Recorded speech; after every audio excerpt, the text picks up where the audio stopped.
안녕하세요. 이번 주는 창세기 24장부터 26장까지의 내용입니다. 제가 지난 한 2주간 설교 준비하는 것 때문에 목장 성경 공부에 시간을 많이 못 드렸는데요. 하여튼 이번 주까지 좀 약간 내용이 그렇게 상세하지를 못합니다. 제가 시간도 없고 해서 극히 필요한 내용만 지금 살짝 넣었는데, 이번 주까지는 좀 여러분들이 양해해 주시고, 또 다음 주부터는 제가 시간 좀 더 많이 드리면서 그렇게 준비할 수 있을 것 같습니다. 이번 주는 이제 5월 27일 목장 성경 공부는 29일에 이 목사님이 이제 다시 창세기를 설교하시는데요. 창세기 24장부터 26장까지 설교하십니다.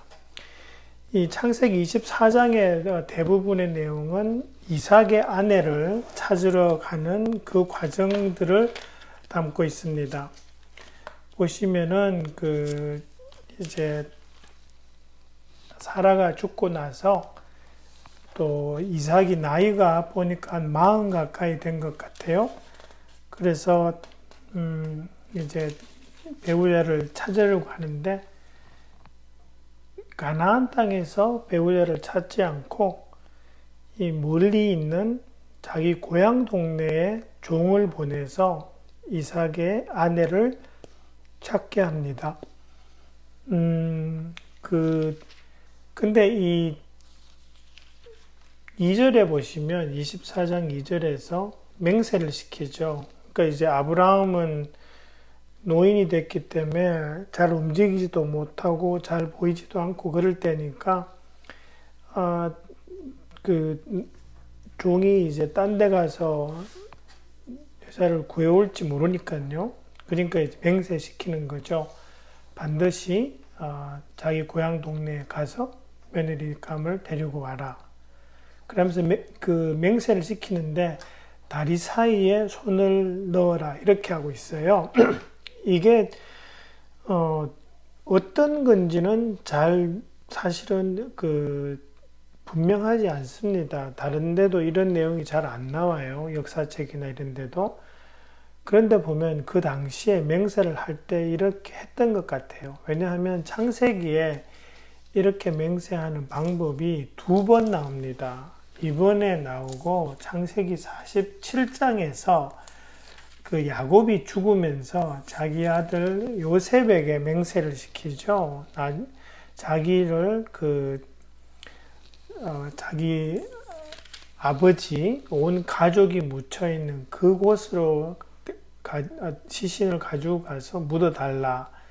그렇게 이제 약속을 시킵니다. 그것이 이제 47장 29절 30절에 나오는데 거기에 보시면 47장 29절 밑에 너의 손을 나의 다리 사이에 넣고 이렇게 말씀하는 대목이 나와요. 그러니까 이제 그 당시에 그런 어떤 약속의 방법이 있었던 것으로 보입니다. 그 다음에 이제 우리가 좀 궁금하죠. 왜 가나안 땅에서 아내를 찾지 않고 이 멀리 보내서 이삭의 아내를 구하게 할까? 그 이유는 어쩌면은 여러분 창세기 9장에 보시면 함의 자손이 이 가나안 사람이 되는 것을 알 수 있습니다. 9장에서 보시면 노아가 자기 아들 함을 저주할 때 그러죠. 9장 25절에서 가나안은 저주를 받을 것이다. 가장 천한 종이 되어서 저의 형제들을 섬길 것이다. 라는 그 말씀이 있어요. 그 다음부터 보시면 이쪽 지방 사람들에 대해서 약간 악하다라는 그런 내용들이 좀 나오기 시작합니다. 그래서 아브라함이 가나안 사람에게서 오는 어떤 악영향을 멀리하고 싶지 않았을까? 그런 이유가 아니었을까라는 것도 있고요. 또 그 당시에 결혼 풍속이 이렇게 친족 사이에서 하는 그런 풍습이 있었던 것으로도 보입니다. 근데 지금은 아니지만 뒤에 가서 출애굽기에 보시면 34장 16절에서 분명히 하나님이 또 말씀하세요. 가나안 사람과는 혼인하지 마라. 그런 이게 이미 있었기 때문에 아마 그런 하나님으로부터 어떤 언질이 있었을 수도 있고요. 정확한 이유는 모르지만 우리가 짐작할 수 있는 이유는 가나안 사람에 대한 어떤 그 저주로부터 이어져서 안 좋은 영향, 그런 부분은 우리가 쉽게 좀 짐작할 수 있는 것 같습니다. 그래서 이제 이 종이 여행합니다. 대충 그 이동하는 거리가 한 450마일 정도 그렇게 된다고 합니다. 그러면 그 당시에 그 뭐 나귀를 타든지 낙타를 타든지 해서 이동했을 건데, 그러면 이게 한 2주 정도는 여행하는 그런 거리라고 합니다. 그 종이 이제 그 여행을 하고 나서 이 리브가 이삭의 아내를 만나는 장면을 보면 참 하나님의 간섭이 있었다라는 것을 분명하게 우리가 볼 수 있습니다. 이 종이 그 고향 동네에 이르러서 기도합니다. 그 성 바깥에 있는 우물에서. 그죠? 그게 24장 11절이거든요. 기도하는 내용은 이렇습니다. 자기가 이 우물에 물 길러 오는 그 처녀들에게 이제 물을 좀 길어 달라고 부탁을 할 텐데, 근데 그 사람이 물을 줄 뿐만 아니라 낙타에게도 물을 주겠습니다 라고 그렇게 말하면 그 사람이 바로 하나님께서 예비하신 그 이삭의 아내라고 여기겠습니다 그러거든요. 그런데 한 소녀가 와요. 그 말을 하는데 이 종이 기도한 내용과 똑같이 이야기합니다. 그런데 그 소녀가 happen to be 아브라함의 동생의 손녀입니다. 15절에 보시면 이렇게 되어 있죠. 그 소녀의 아버지는 브두엘이고 할머니는 밀가이다. 밀가는 아브라함의 동생 나홀의 아내로서 이렇게 되어 있죠. 그러니까 자기 동생의 와이프가 이 리브가의 할머니가 됩니다. 그러니까 이제 손녀가 되죠. 그죠? 근데 어떤 데는 보면 그 기도할 때 보면 이 종이 주인의 종의 그 동생의 딸 이렇게 기도하는 대목이 있어요. 그래서 근데 정확한 것은 리브가는 아브라함의 동생의 손녀입니다. 그리고 보시면 아버지는 브두엘이고 오빠가 나와요. 오빠가 이제 라반이죠. 그게 24장 29절에 나옵니다. 이 라반이 나중에 이제 이삭의 아들 야곱을 이제 이렇게 좀 고생시키는 그 외삼촌이 되는 사람이죠. 근데 그게 이제 인적 사항이 그렇게 되고요. 그 다음에 이제 그게 24절입니다. 그렇게 해서 이제 리브가가 종과 함께 이삭에게 와서 그냥 둘이 결혼식 같은 건 안 보여요. 그렇게 해서 이제 둘이 같이 결혼하고 삽니다. 그런데 보시면 25장에 가서 잠깐 나오는 내용은 아브라함이 아내를 다시 맞아들였다 그래요.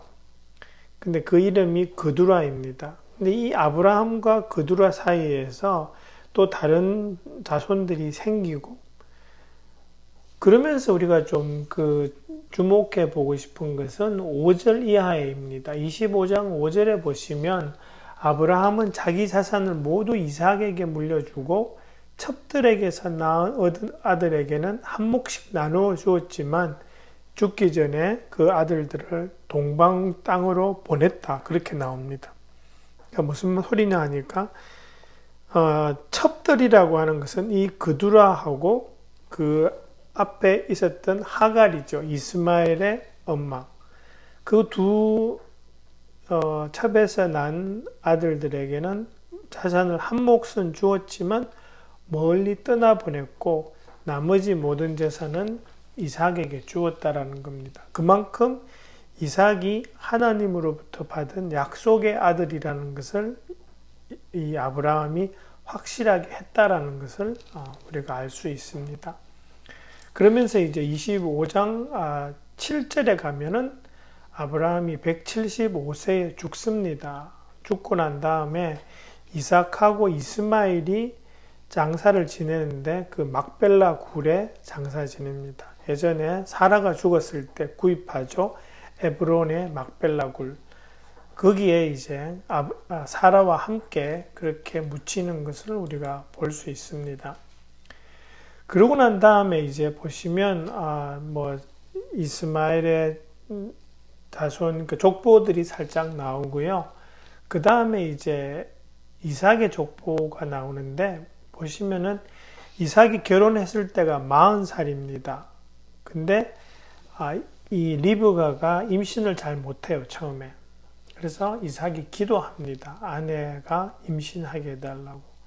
근데 그 기도 응답으로 쌍둥이를 임신합니다. 근데 이 쌍둥이들이 이 태중에 있을 때부터 먼저 싸우는 그런 내용들이 이제 쭉 나오고 있는 것을 우리가 볼 수 있습니다. 그 다음에 보시면은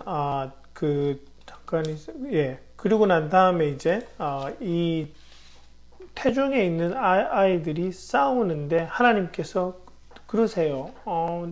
쌍둥이가 있는데 형이 동생을 섬길 것이다. 그렇게 이야기해요.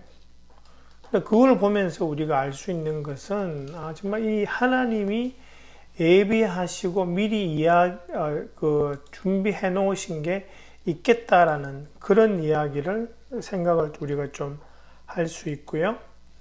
그 다음에 이 쌍둥이들이 태어나기도 전에 싸웠잖아요. 이것은 태어난 후에 일어날 일들에 대한 그러한 우리 일종의 단서를 제공하는 거죠. 태어나서 이 야곱과 그 에서가 서로 좀 반목하죠. 근데 그 이유가 되는 것을 좀 살펴보시면 그 25장 28절을 한번 보세요. 거기에 보시면 이삭은 에서가 사냥해온 고기의 맛을 들여서 에서를 사랑하고 리브가는 야곱을 사랑하였다. 이렇게 돼요.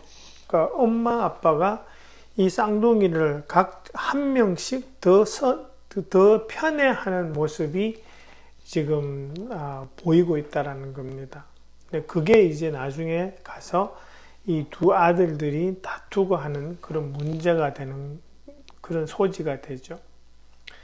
그러면서 이제 또 뒤에 가서 나오는 것은 그 장자의 권리를 파는 에서입니다. 이 당시에 장자는 특권이 있었습니다. 가족의 대표자로서의 특권이 있고요. 유산을 2배로 받는 특권이 있습니다. 그런데 34절을 보시면 25장 34절에 보시면 이 에서가 배가 고파서 그 장자의 권리를 팥죽과 빵을 받는 것으로 해서 동생한테 넘겨버립니다. 물론 이 동생도 좀 나쁘죠. 형이 지금 배고파서 이러고 있는데 배고파 하는 것을 기회 삼아서 그냥 장자의 권리를 헐값에 그냥 빼앗는 거죠. 근데 그런 면에서 이제 야곱의 이 성격을 좀 알 수 있고요. 또 장자의 권리를 헐값에 파는 에서를 보면서 그가 얼마나 그 권리를 하찮게 여겼는지를 우리가 좀 볼 수 있습니다. 그 다음에 26장으로 넘어가면은요. 거기에 보시면 이삭이 그랄에서 살다라는 그런 대목이 나옵니다.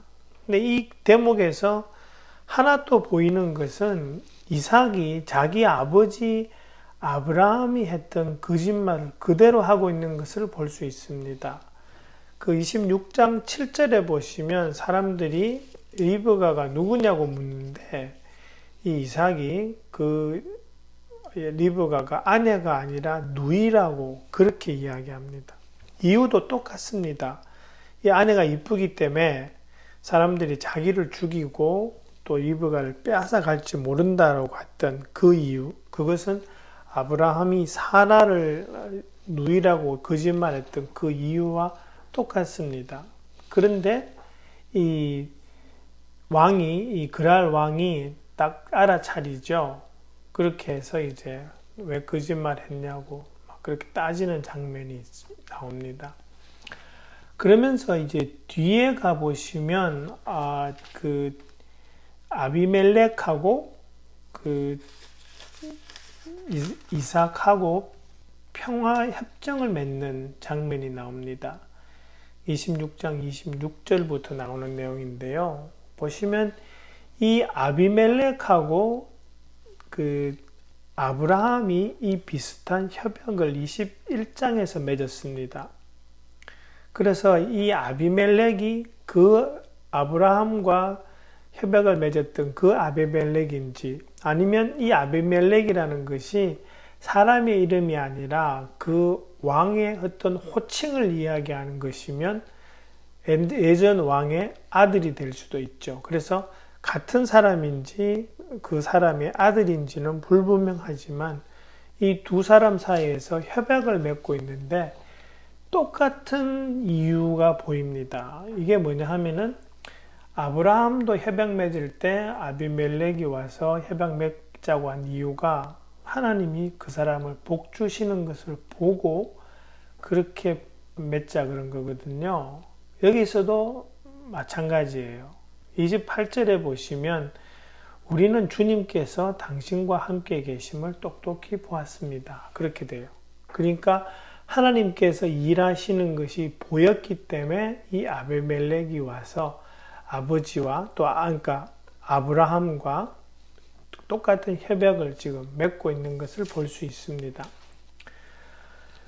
제가 중간에 또 하나 말씀 안 드린 게 있는데 거기에 보시면 26장의 2절과 4절을 한번 보시면 거기에 주님께서 이삭에게 나타나셔서 이집트로 가지 말고 이 땅에서 살아라 그러시면서 이 땅에서 살아야지 내가 너를 복 준다 이러시는데 그 복이 예전에 하나님께서 말씀하신 그 복하고 똑같은 복입니다. 그죠?